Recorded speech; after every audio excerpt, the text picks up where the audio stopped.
La vida es un don precioso de Dios y cada uno de nosotros debe cuidarla con amor y responsabilidad. Papa Juan 23. El amanecer de una vida extraordinaria.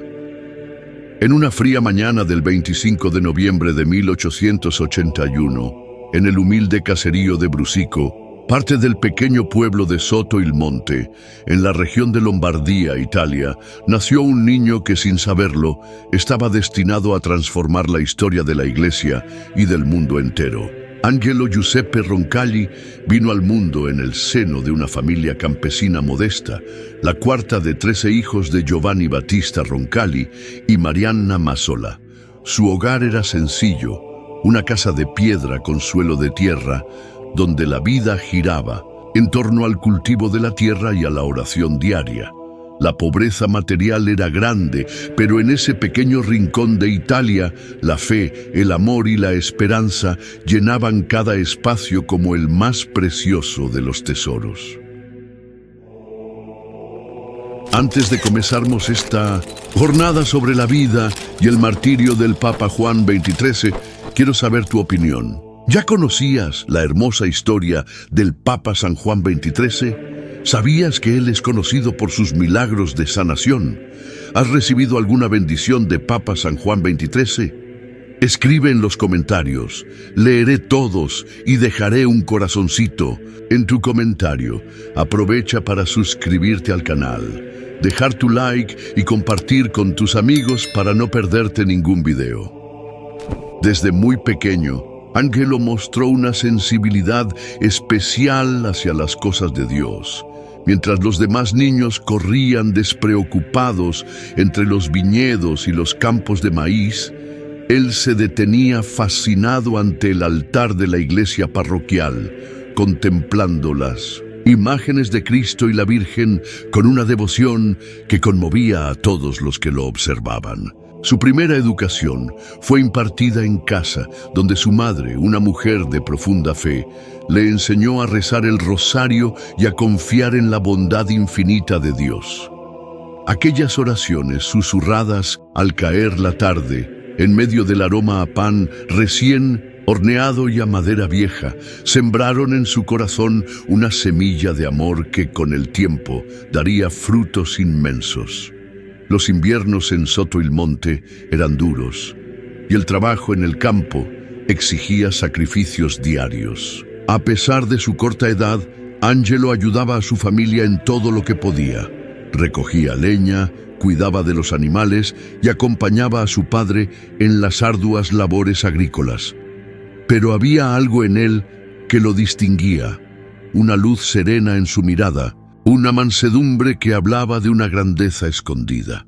A menudo, mientras araba la tierra con manos pequeñas y callosas, soñaba con un mundo más justo, donde la bondad pudiera vencer a la miseria que tantas veces veía reflejada en los rostros de los campesinos vecinos.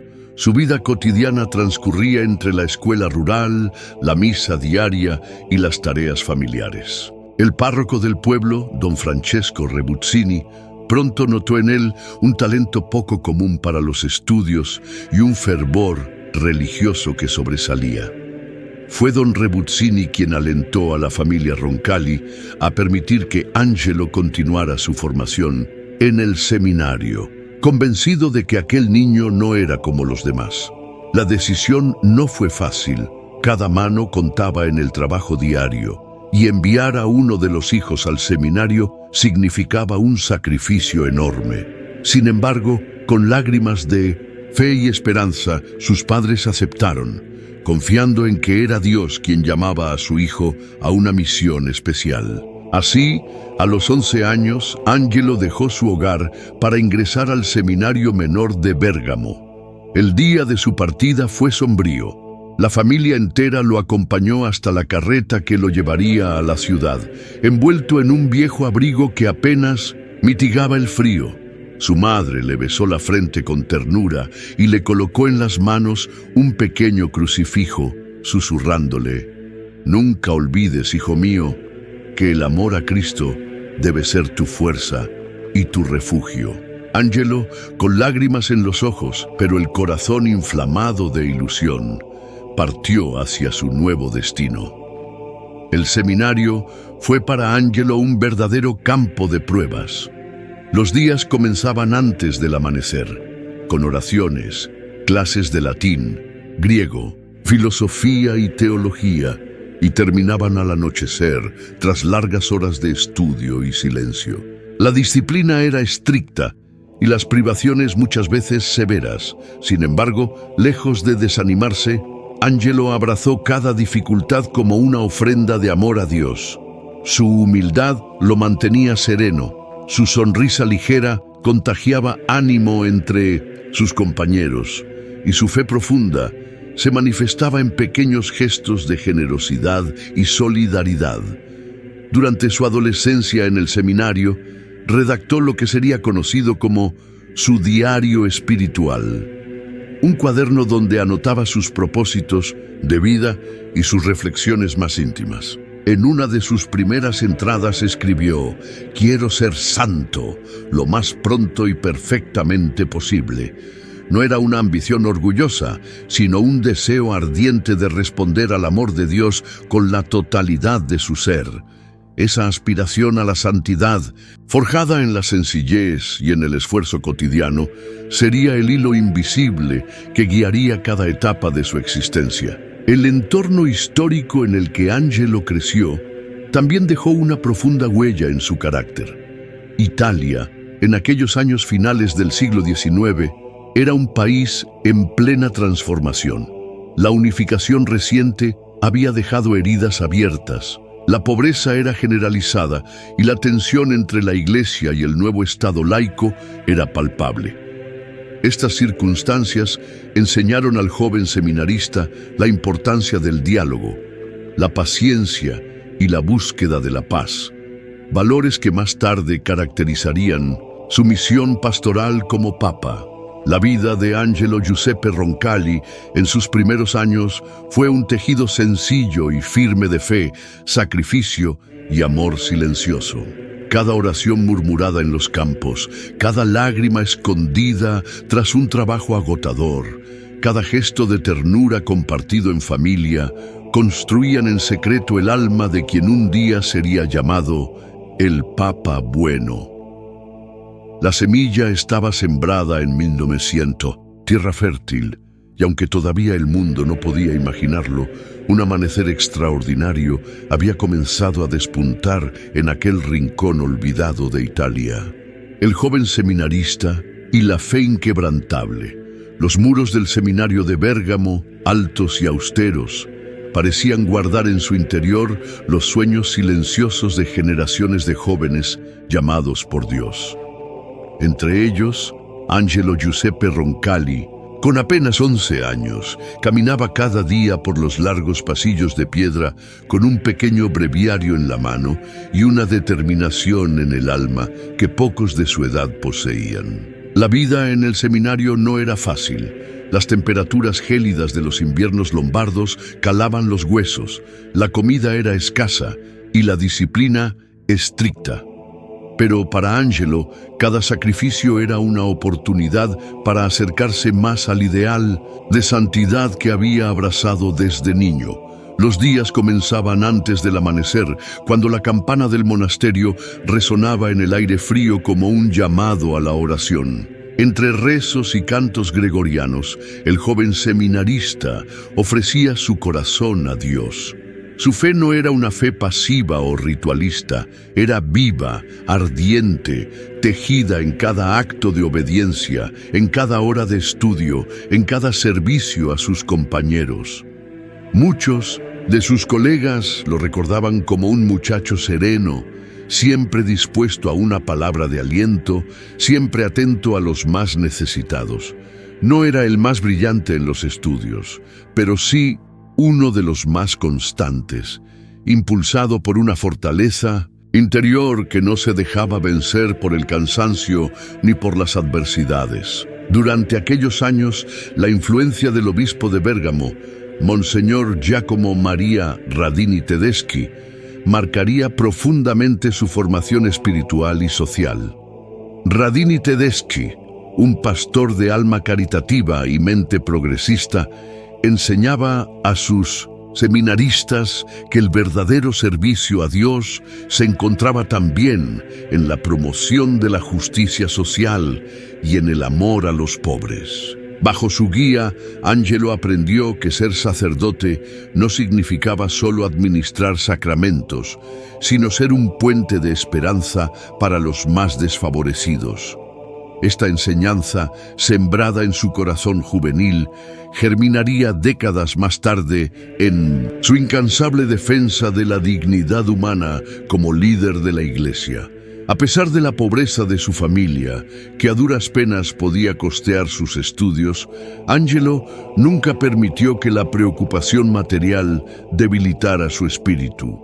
Cada vez que recibía una carta de su madre impregnada de amor y sencillez, renovaba su compromiso con su vocación. No pocas veces, cuando el frío y la nostalgia se hacían insoportables, se refugiaba en la pequeña capilla del seminario, donde, de rodillas ante el sagrario, derramaba su alma en oración silenciosa. Allí, frente al Cristo crucificado, encontraba fuerzas renovadas, recordando que su sufrimiento no era en vano, sino parte de un camino mayor, un camino de entrega total. Su diario espiritual, que comenzó a escribir en aquellos años, se convirtió en un testigo silencioso de su crecimiento interior. En sus páginas se reflejaban no solo sus luchas y dudas, sino también su deseo profundo de alcanzar la perfección evangélica. Una de sus anotaciones más conmovedoras decía: «Quiero ser un sacerdote según el corazón de Jesús, un reflejo de su bondad infinita para cada alma que se cruce en mi camino». Esta aspiración no era fruto de un impulso momentáneo, sino el resultado de una convicción madura, nacida de la experiencia diaria del amor de Dios en medio de las pruebas. La situación política de Italia en esa época también influenció su formación.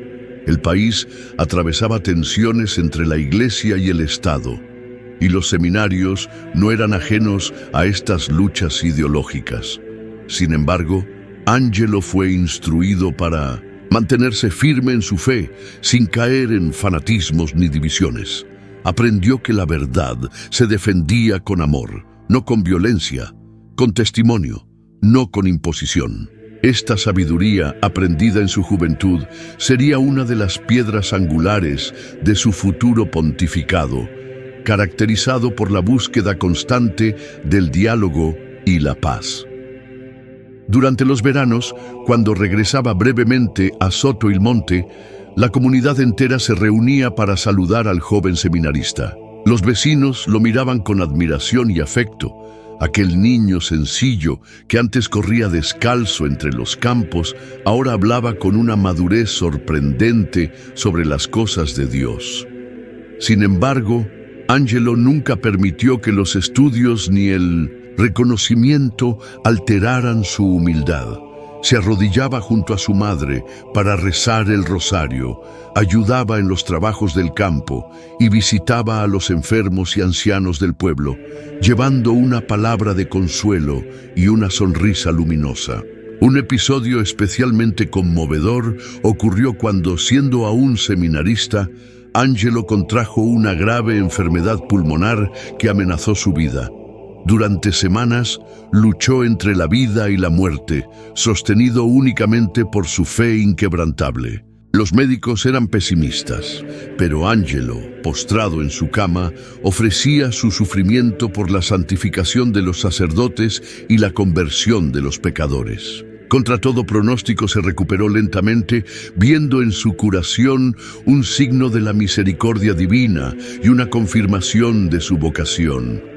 Cada cicatriz, cada lágrima, cada dificultad enfrentada durante sus años de formación fueron templando su alma como el fuego templa el hierro. Angelo Giuseppe Roncalli no era un joven extraordinario por sus talentos naturales, sino por la grandeza escondida en su entrega total a Dios y a los demás. Una grandeza silenciosa, profunda, invisible. a los ojos del mundo, pero luminosa ante el cielo. Así transcurrieron los años de su juventud, entre el estudio incansable, la oración fervorosa y la caridad activa. El joven seminarista, frágil en apariencia pero invencible en su espíritu, avanzaba paso a paso hacia el destino que la providencia le había reservado. Sin saberlo aún, su fe inquebrantable estaba siendo forjada para sostener a millones de almas en uno de los momentos más cruciales de la historia de la humanidad. El diplomático de la paz. La Primera Guerra Mundial rugía como una tormenta desatada sobre Europa, y con ella las viejas certezas del mundo parecían desmoronarse. Era en medio de esa época convulsa que Angelo Giuseppe Roncalli, ya ordenado sacerdote, fue llamado a servir no solo como guía espiritual, sino también como un artesano silencioso de la paz. Su primer destino diplomático lo llevaría a Bulgaria, un país herido por los conflictos y las divisiones internas. Allí, en una tierra extraña, con una lengua que no comprendía y entre un pueblo de fe ortodoxa, Angelo comenzaría a forjar su reputación como un hombre de puentes, no de muros. La misión que se le encomendó no era fácil. Como delegado apostólico, debía representar a la Iglesia Católica en un entorno donde los católicos eran minoría y donde las heridas entre cristianos de distintas confesiones eran profundas. Pero Angelo, con su corazón abierto y su sonrisa franca, entendía algo esencial, que antes de hablar de dogmas, era necesario hablar el lenguaje universal de la bondad.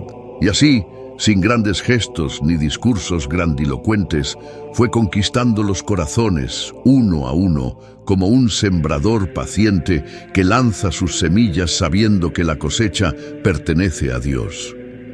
Durante su estancia en Bulgaria, no se limitó a la diplomacia oficial.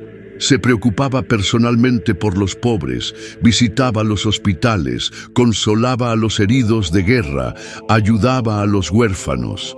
Con frecuencia caminaba solo por las calles de Sofía, su sotana polvorienta, los zapatos gastados, y en su rostro esa expresión serena de quien lleva la paz por dentro. Muchos búlgaros, aun aquellos alejados de la fe católica, lo reconocían como un amigo sincero, un hombre cuya sola presencia era un alivio en tiempos de dolor e incertidumbre. La vida de un diplomático eclesiástico en tiempos de guerra era dura y muchas veces solitaria. Sin embargo, Roncalli nunca dejó que el aislamiento apagase su espíritu. Escribía largas cartas a su familia y amigos, llenas de ternura y de fe, y cada mañana, antes de iniciar sus labores, se detenía largos minutos en oración, confiando sus esfuerzos al Sagrado Corazón de Jesús. Era esta vida interior intensa la que le daba la fuerza para continuar, incluso cuando las negociaciones diplomáticas parecían estancarse o cuando las tensiones políticas amenazaban con desbordarlo todo.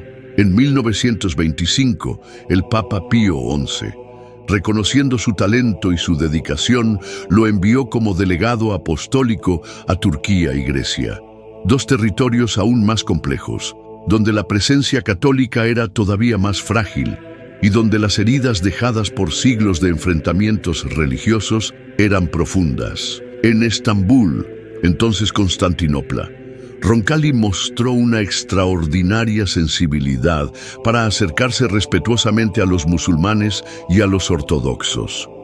Entendía que la paz verdadera no se construía desde la imposición, sino desde el respeto mutuo y la paciencia. Allí, en las calles antiguas donde Oriente y Occidente se encontraban, Angelo aprendió a leer los signos de los tiempos. Se familiarizó con la cultura islámica, estudió el Corán, participó en encuentros ecuménicos antes de que estos fueran comunes.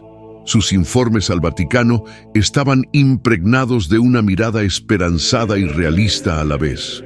Relataba no solo las dificultades, sino también las semillas de entendimiento que encontraba incluso en los terrenos más áridos. Su acción silenciosa, lejos de los focos públicos, tejía discretamente los primeros hilos de un sueño mayor: la unidad de los pueblos bajo el signo de la paz.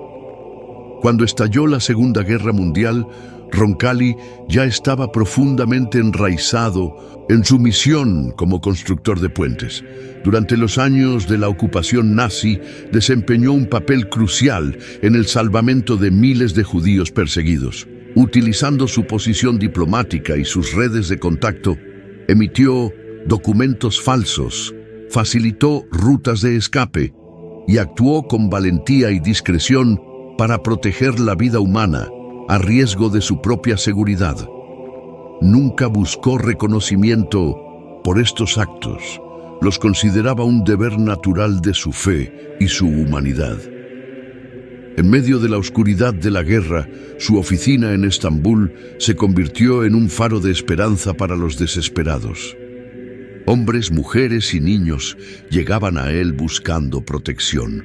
Y Angelo, movido por una compasión sin límites, hacía todo lo que estaba en su mano para ayudarlos. No preguntaba por nacionalidades ni credos. Veía en cada rostro el reflejo del rostro de Cristo sufriente. Su compromiso con los perseguidos no era impulsado por cálculos diplomáticos, sino por una convicción profunda que ante el horror de la injusticia, el silencio era una traición. El corazón de su acción diplomática era siempre el mismo: ver más allá de las diferencias, tender la mano primero, construir confianza incluso donde parecía imposible. Su capacidad para escuchar, su paciencia infinita y su fe inquebrantable en la bondad humana le ganaron el respeto de muchos líderes, políticos y religiosos, aun de aquellos que no compartían su fe. Roncalli entendía que la misión de un hombre de Dios era ser un puente viviente entre los pueblos, un canal por donde la gracia pudiera fluir libremente. Durante esos años de intensa actividad diplomática, su espiritualidad no disminuyó. Cada noche, tras las agotadoras jornadas de trabajo, se recogía en oración silenciosa, confiando a Dios cada vida salvada, cada puerta abierta, cada pequeño paso hacia la paz. Su diario personal revela la profundidad de su entrega. «No busco mi gloria», escribía. «Solo quiero ser un instrumento humilde en las manos de la providencia». Palabras sencillas, pero que resumían toda una vida de servicio desinteresado. Sin buscarlo, Angelo Giuseppe Roncalli se estaba preparando para una misión aún mayor. Su paso por Bulgaria, Turquía y Grecia no fue simplemente un período diplomático en su carrera sacerdotal, sino una auténtica escuela del alma, donde aprendió las lecciones que más tarde cambiarían el rumbo de la Iglesia y del mundo. En 1060, cada encuentro, en cada gesto de compasión, en cada esfuerzo silencioso por la unidad, se iba forjando el futuro Papa de la Paz. La elección inesperada. El 9 de octubre de 1958, Roma se cubrió de un manto de luto. El Papa Pío XII había fallecido, dejando vacante la cátedra de San Pedro en un mundo profundamente marcado por las cicatrices de la guerra y las tensiones de la Guerra Fría. El colegio cardenalicio, compuesto por hombres sabios y de edades avanzadas, se preparaba para uno de los cónclaves más cruciales de la historia reciente. Se necesitaba un papa que pudiera ser un pastor de almas, unificador, alguien capaz de navegar entre las aguas tormentosas de un siglo desconfiado, dividido y ansioso. Nadie, sin embargo, sospechaba que la elección recayera sobre un hombre que hasta entonces parecía destinado a un papel secundario: Angelo Giuseppe Roncalli. Roncalli, a sus 76 años, había sido recientemente nombrado patriarca de Venecia, una posición de honor que parecía ser el epílogo de una vida dedicada al servicio humilde. Era considerado un hombre afable, piadoso, diplomático, pero sin grandes pretensiones políticas o ambiciones personales. Muchos lo veían como un candidato de transición, alguien que sostendría el timón de la Iglesia durante unos pocos años, mientras se preparaba el terreno para reformas más profundas. Sin embargo, en los designios de Dios, las apariencias rara vez revelan la verdadera magnitud de un alma.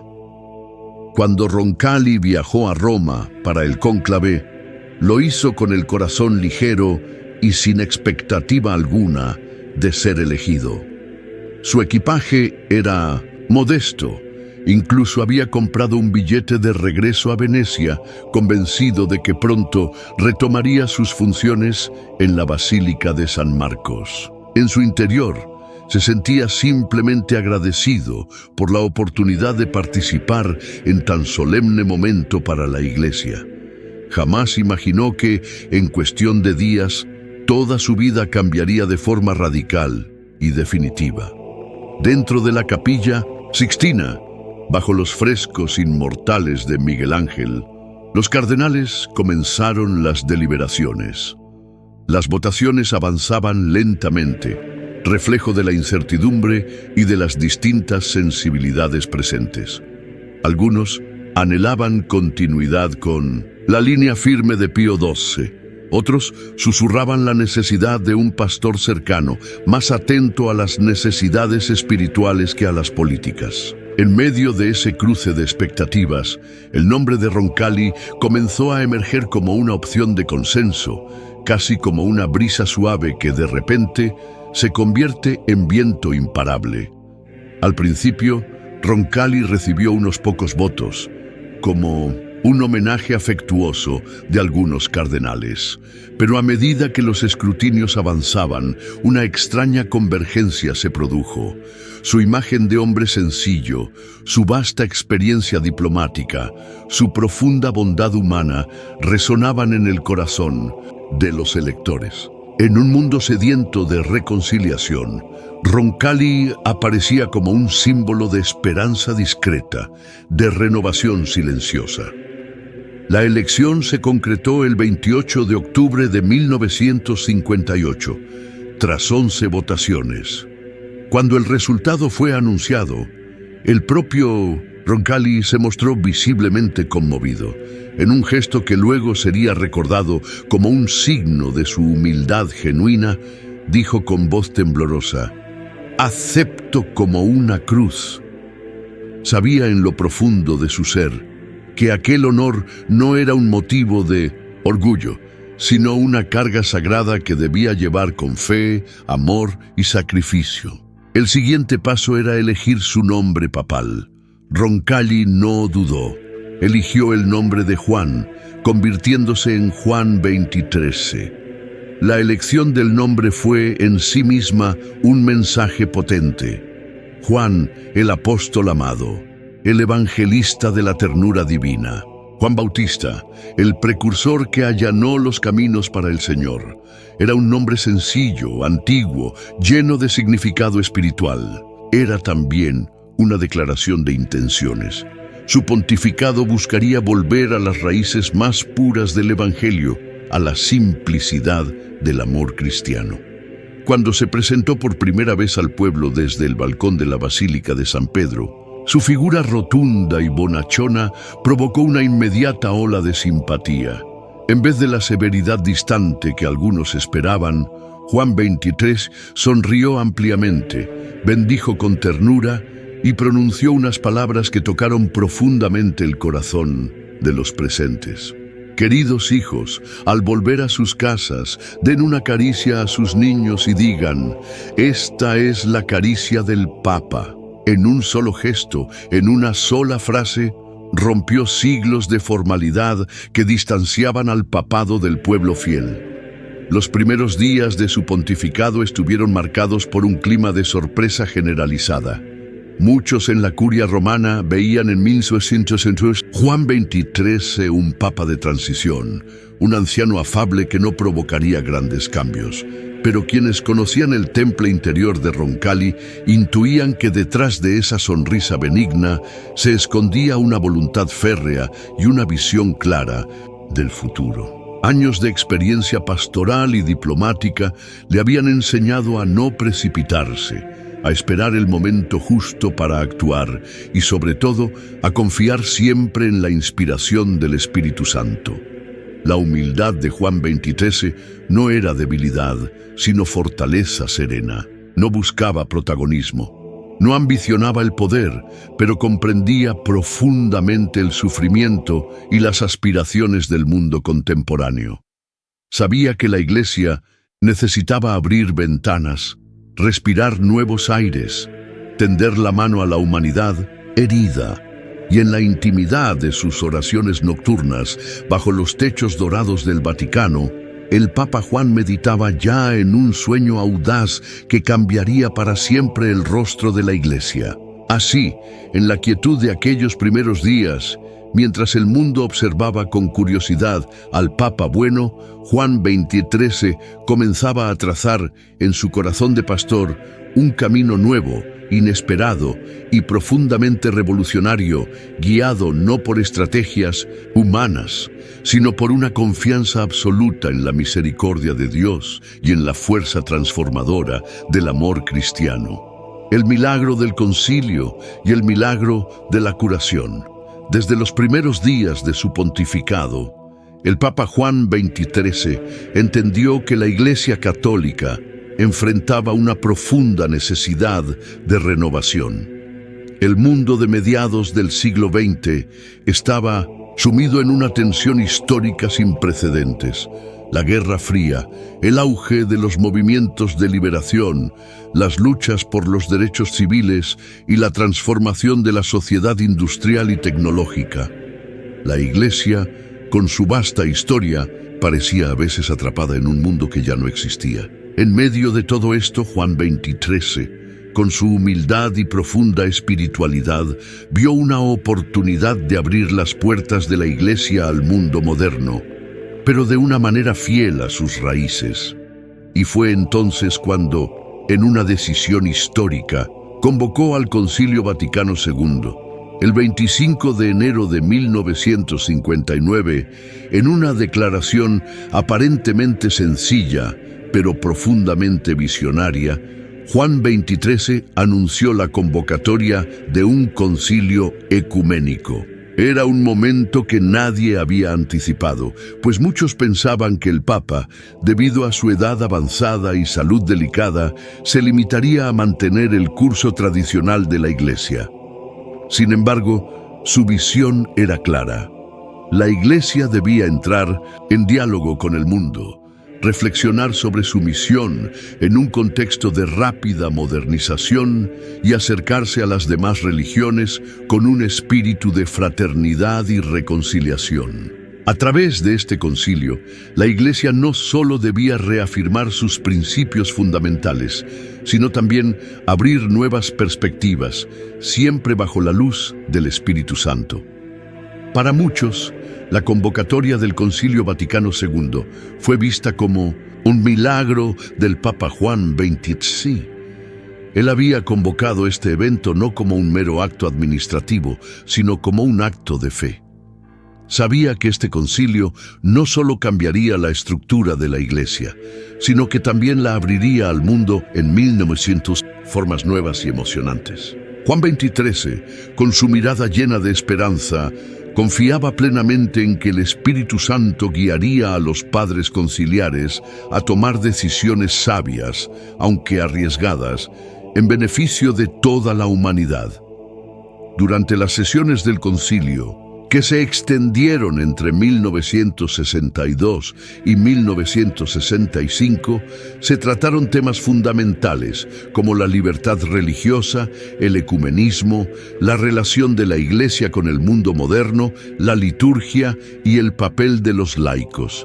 El Papa, aunque ya un hombre de edad avanzada, era la figura que mantenía unida a la Iglesia, observando con paciencia y sabiduría cada uno de los debates. A menudo, su presencia calmada y su constante sonrisa inspiraban a los obispos y cardenales a encontrar soluciones que no solo fueran justas, sino también misericordiosas. El Concilio Vaticano II fue una obra monumental que dejó un legado de profunda transformación dentro de la Iglesia Católica. Pero paradójicamente no fue la promulgación de sus documentos lo que se convirtió en el mayor milagro de Juan XXIII. El milagro ocurrió antes de la culminación de la obra conciliar.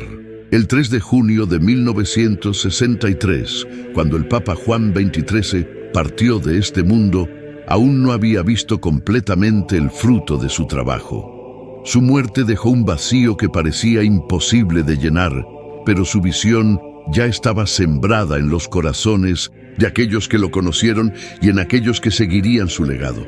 Y el concilio, con todos sus frutos, continuaría en el pontificado de su sucesor, el Papa Pablo VI. Mientras el Papa Juan XXIII dejaba este mundo, hubo otro milagro que llamó la atención del mundo entero. Se trató de un milagro en forma de curación, un milagro que demostraría de manera poderosa y tangible la santidad del Papa, aun cuando su vida terrenal había llegado a su fin. En 1966, poco después de su muerte, un milagro ocurrió en Italia, un país lleno de fervor religioso, donde la devoción al Papa Juan XXIII era palpable. Un niño italiano de apenas 6 años, llamado Marco, fue diagnosticado con una rara enfermedad llamada anemia aplásica, una condición extremadamente grave que afectaba su médula ósea, dejándolo al borde de la muerte. Los médicos que atendían a Marco no daban esperanzas. Los tratamientos no eran efectivos y la situación era desesperante. Fue entonces cuando los padres del niño, desesperados por salvar la vida de su hijo, comenzaron a pedir con fervor la intercesión de Juan XXIII, quien había sido recientemente beatificado por su virtud y santidad. Una noche, los padres de Marco, en su desesperación, colocaron una imagen de Juan XXIII junto a la cama del niño enfermo y rezaron con todo su corazón pidiendo su intercesión. La oración fue sincera, llena de esperanza y confianza en la misericordia divina. Al amanecer del día siguiente, el niño comenzó a mostrar señales de mejora. A lo largo de los días siguientes, su condición comenzó a mejorar de manera inexplicable. Los médicos que lo trataban no podían comprender cómo había sucedido. Los análisis realizados mostraron que la médula ósea de Marco comenzaba a funcionar correctamente y pronto se recuperó por completo. Los médicos y su familia no tuvieron más que declarar el hecho como un milagro. El hecho de que este milagro ocurriera poco después de la muerte de Juan XXIII, a quien se le atribuía una vida de profunda oración y entrega, fue un claro testimonio de su santidad. Este milagro no solo fortaleció la fe de miles de personas que ya veneraban al Papa, sino que también proporcionó la evidencia necesaria para que el Vaticano procediera con su canonización. El Papa Juan XXIII, cuya vida había sido un testimonio de humildad, servicio y amor al prójimo, era ahora reconocido como santo por la Iglesia. Este milagro de la curación no solo reafirmó la fe de los fieles en la santidad de Juan XXIII, sino que también mostró que, incluso en su muerte, su intercesión estaba viva, como un faro de esperanza para aquellos que buscan consuelo en momentos de sufrimiento. El Papa, que había soñado con un mundo más fraterno y unido, con una iglesia más abierta y cercana al pueblo, ahora continuaba actuando desde el cielo, sanando cuerpos y almas. A través de este milagro, Juan XXIII no solo dejó un legado de reformas y unidad dentro de la iglesia, sino también una prueba tangible de la gracia divina que siguió tocando vidas mucho después de su partida. El legado eterno del Papa de la Bondad. El papado de Juan XXIII, aunque breve, dejó una huella imborrable en la historia de la Iglesia Católica y del mundo entero. A los ojos del mundo, él era un hombre sencillo, afable, de sonrisa cálida y mirada profunda, que no solo ocupaba un trono de oro, sino que llevaba consigo una cruz de humildad. Sin embargo, detrás de su bondad y calidez se escondía una sabiduría infinita, una comprensión del mundo y de la humanidad que pocos podían igualar. Su legado no reside solo en los documentos que emanaron del Concilio Vaticano II, ni en las reformas estructurales que impulsó dentro de la Iglesia, sino en el impacto profundo que dejó en cada persona que tuvo el privilegio de conocerlo.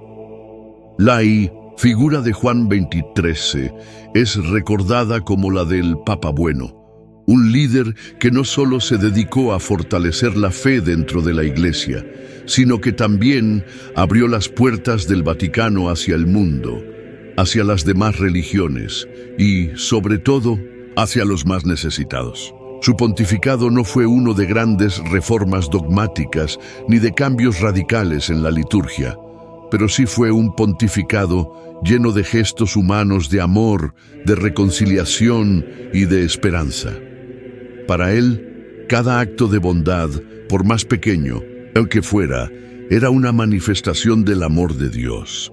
Desde su elección, el Papa Juan XXIII comenzó a cambiar el rostro del papado. No era un hombre distante, sino cercano a las personas.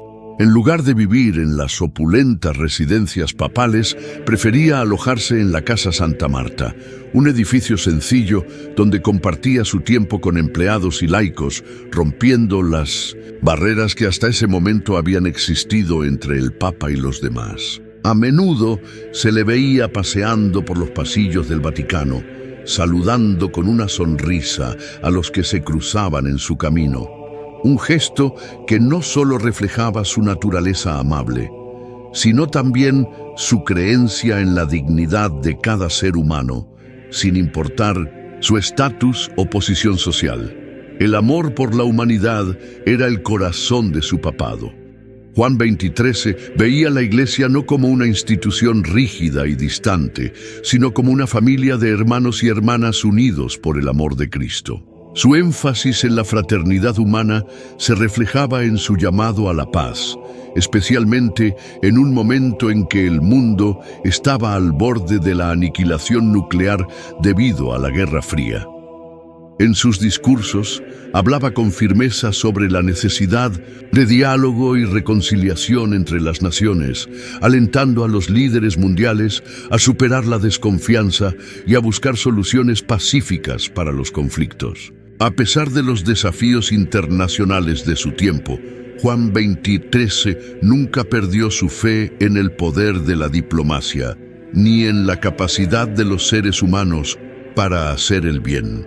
En su famosa encíclica Pacem in Terris, Paz en la Tierra, escrita en 1963, exhortó a la humanidad a vivir en paz y a respetar los derechos humanos fundamentales. Esta carta no solo fue un llamado a la paz en tiempos de guerra, sino un manifiesto que trascendió las fronteras de la Iglesia y se dirigió a todas las personas de buena voluntad, sin importar su religión o creencias políticas.